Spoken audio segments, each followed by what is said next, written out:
Hi everybody, my name is Ruben Segundo. I am one of the principals here at BizPhone, and today I want to take an opportunity to show you exactly how one of our phones works, what the user experience looks like, and how it's connected when you first get your phone and open it up out of the box. Let's take a look at the phone, let's take a look at some of its connections, and let's get started with the entire user experience. Okay, when you first unbox your phone, I want to point out just a few things that you might be aware of. One is every phone comes with a very quick getting started type of guide that gives you all of the basics, the connections, the cords, power adapters, and things like that. In addition to that, we've also included in every one of our guides a how to get started BizPhone phone type of setup. That'll show you each of the phone connections, what the indicators are, the phone map, what each of the keys do, and so on. We're going to try to cover just about all of this information in this video. When you first get the phone, you're going to get a data cable similar to this. What I want to point out is that every phone has several jacks in the back.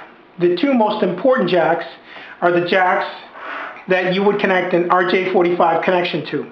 If you notice in this particular phone, I'm not sure if you can see there closely, there are two jacks, PC and Internet. The phone is always connected to the Internet jack. Never connect the phone into the PC jack. This is the jack that connects your phone to the wall. So again, the Internet jack is what gives this phone its internet connectivity. If you have a computer and you want to connect your computer to the phone so that your computer can share the same internet connection, you would connect your computer to the PC jack on the back of the phone. And then lastly, if you don't have a power over Ethernet network connection, you're going to need to provide power to the phone. And typically this is done through a power brick that you would connect into the back of the phone, right there, and then into your office power connection. All right? In our particular case, our phone is connected to a power over Ethernet switch, which is going to give power to the phone over the Ethernet jack, over the Internet jack. Let me show you how that works. Okay, so here's our data jack. This is the Internet. We're going to plug that right into the Internet jack on the phone, and as you can see, the phone powers up. Okay, next thing we're going to do is we're going to plug in the handset to the base of the phone. If you look at the back of the phone, let me just quickly take this base off. You notice that there are two connections that you can put a telephone cord type connector.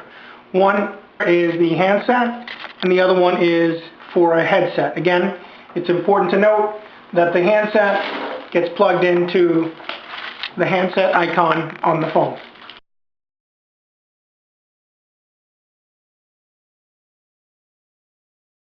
Alright, let's talk about some of the features on the phone that every user should know about. One very important button, and probably the one that I think most people will want to know about, is the Do Not Disturb button. DND, Do Not Disturb. When this button is pressed, you notice that an indicator on the top right corner of the screen has DND on it. If Do Not Disturb is listed on the phone, I will not get calls on this phone. Let me just have one of my colleagues call me so you can see what that feels like. Here you can see that I just missed a call, and the call never registered on the phone, it never rang. I can see who it was that called me, I can call them back, or I can simply end the history of the calls that I received. I'm going to turn off Do Not Disturb, and I'm going to have that colleague call me once more. And now I can answer the call, I can continue the call, or I can end the call.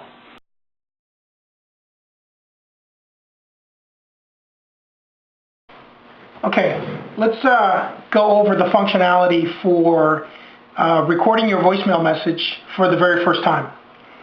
In our case, we hit the voicemail button, which connects us to the voicemail system. We type in our password. You have no messages. And it tells us that we have no Press messages. Change folders. Press 3 for advanced options. Press 0 for mailbox options. Now we're going to press 1 0 to record your unavailable message. for Press 2 to mailbox record your options. busy message. Press 3 to record your name. Press 4 to manage your temporary greeting. And we're going to record our name. And then press the pound key. And this is where we would record our name. Ruben. Thank you. Press 1 to accept this recording. Press 2 to listen to it. Press 3. And this is where we would record our name. Ruben. Press 1 to accept this recording. So I can accept this recording listen to it. and continue. Press 3 to re-record. And it would use that recording when anyone calls my extension, or I can re-record a new greeting and simply follow the prompts to record a new message, a new greeting, a new available, unavailable, and name for my extension. Let me just point out one other feature of the phone that relates to voicemail. When you have a voicemail message on your phone, your indicator will flash red, and the icon on the top right corner of the phone will indicate that there is a voicemail message. To access your voicemail from any location, you simply call the main number at your office, and someone transfers you to your voicemail box. And when you get the message saying that you've called extension, whatever your extension might be, 501, 101, 201, you simply dial asterisk, you tap on the asterisk, and that will prompt you for your voicemail password. At that point, you'll be able to retrieve all your voicemails from outside your office. If you're inside your office and you wish to retrieve your voicemails, once more, you simply press the voicemail button. Password. And you'll be prompted for your password.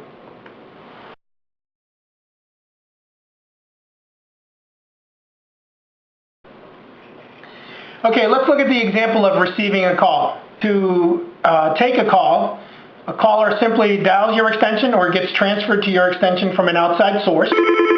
Here I'm receiving a call from the outside, and I can pick up the call and do one of several different things with that call. In this particular case, I can transfer the call, I can put the caller on hold, I can conference a call, or I can cancel the call, closing the connection to that caller. When a call comes in, I can either pick up the handset and answer the call, I can press the answer button to do a hands-free call, or I can simply press the speaker button in order to talk to my caller. Once I've completed my call, I can hang up the speaker button. I can control the call as to whether I want it on a handset or whether I want it on speaker simply by picking up the handset.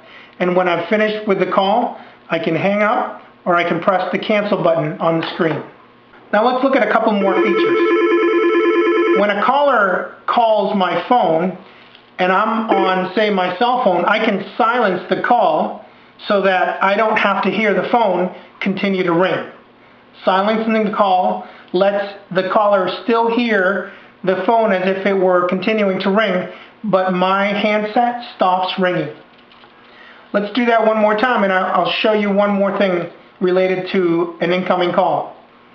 Suppose a caller is calling me and I don't want to take the call. I want them to go straight to voicemail.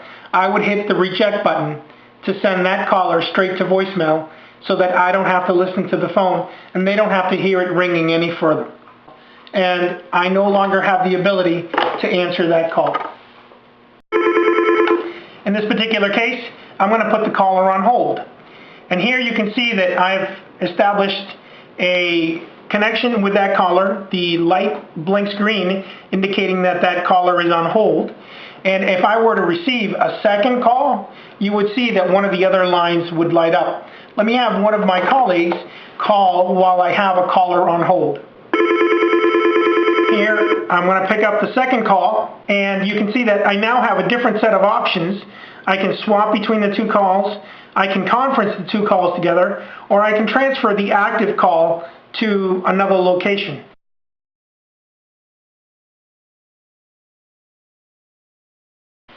Let me give you a quick example of transferring a phone call. Caller comes in and asks to speak to someone in the management office. To start the transfer, I hit the transfer button and then my manager's number.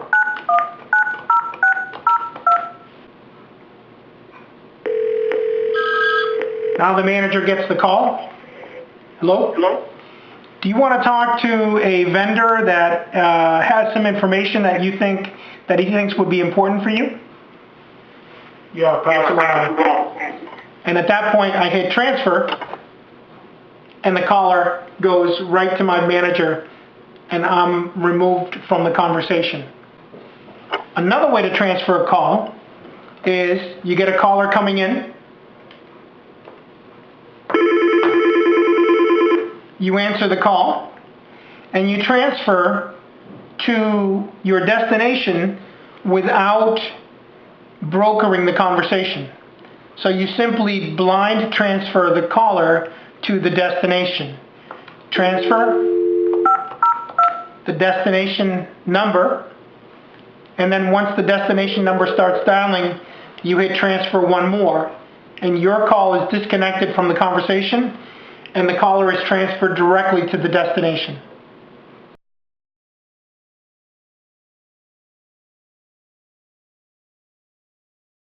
Now let's look at some of the features of conference calling by creating a three-way conference call. My first caller comes in, and I can answer the call, and I can initiate the conference by clicking on the conference button and then dialing either an inside number or an outside number in order to initiate the conference. Here I'm calling an outside number in order to initiate my conference call. Once the other call is initiated and the other caller answers, I simply click the conference button and all three users are on the conference call. At this point, I can split the call. I can manage the call by putting one party on hold, or I can put both parties on hold, or I can cancel the call altogether, hanging up on both parties. Let's try to split the call. Here, I've put both parties on hold, and if I scroll down, I can select which one of the two parties I want to speak to next. I'm going to resume this call with the outside party, finish my conversation with that person, and then terminate that call and take the other inside call that was still on hold. And once I've completed that call, I simply hang up. That concludes our presentation. I want to thank you for watching. If you have any questions or if you have any issues with your phone system, please call our support help desk. You can do that by either calling the 800 number on the screen below, or you can send us email to support@bizphone.info. Again, thank you for your time, thanks for watching, and enjoy the phone.